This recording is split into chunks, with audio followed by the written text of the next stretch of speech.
We move past ship into the early patches for Starcraft 2, but it's a great idea and it's something we definitely want to do. Hi, my question was in regards to the modding community. So will we be able to make data source or web service connections / in a map, how big can it be / can you load multiple maps at once? So have all players on the same map go and load a brand new map that was in the package.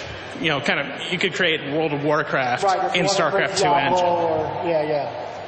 I have no idea. Yes, what do you got, Mike? That's something that was supported in War 3 as what we call a campaign, and it's something that we are looking to support in StarCraft 2. I don't know if it's I don't know how far along it is, if it's going to be in chip, but we're definitely looking for it. Hi. First, I just want to say thank you for creating the RTS that every RTS wants to be.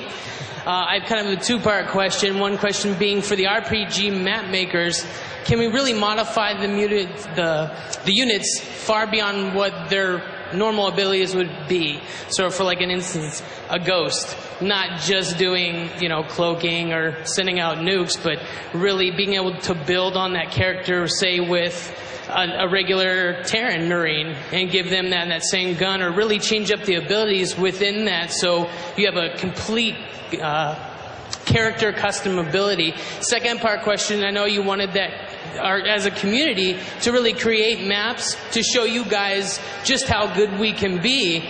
Will you guys be tracking that and possibly contacting those map makers and say, hey, we'd like to offer you a job because 1 million people have downloaded your map? Well, the first part of your question, did you see our Uberlisk? He had spine crawlers on his back, right? So there's very little you can't do with our data editor. In terms of swapping weapons around, that's a 30-second change. Even I could do that, right? That's really easy. So I think you'll find the data editor is really, really powerful, and there's not a lot that you can't do with it. In terms of contacting map makers, absolutely. The new BattleNet will very easily show us, what maps are popular, who made those maps, since we'll know who authored the map originally when they uploaded it. We'll know right away who that guy is. We'll have access to his BattleNet account, so we'll be able to contact him by email and say, hey, dude, wow. Can we talk and see what he thinks? In addition, of course, we've already been doing this for years. We've contacted all kinds of map makers around the world. Some of them we've hired. Some of them have declined to be hired. They've been more enthusiastic about continuing what they're doing, or they have regular lives they don't want to interrupt, and this is just a hobby for them.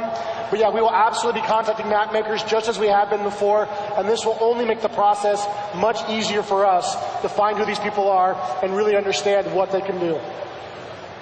Looks like we have time for a few more questions. One of the missions we see in StarCraft especially are the inside building missions where you've got like 1 or 2 Marines, you have to go through the installation. Will we see this third-person perspective that you're introducing in any of the missions? Will we actually experience that in the campaign so we can do them inside, behind people, a better 3D view? And will we see any of the editor available in beta? Right, so my artists would love you for asking that question. I don't know that we will include sort of a third-person action component in the game. That's a lot of teaching in the middle of a campaign that we suddenly have to do.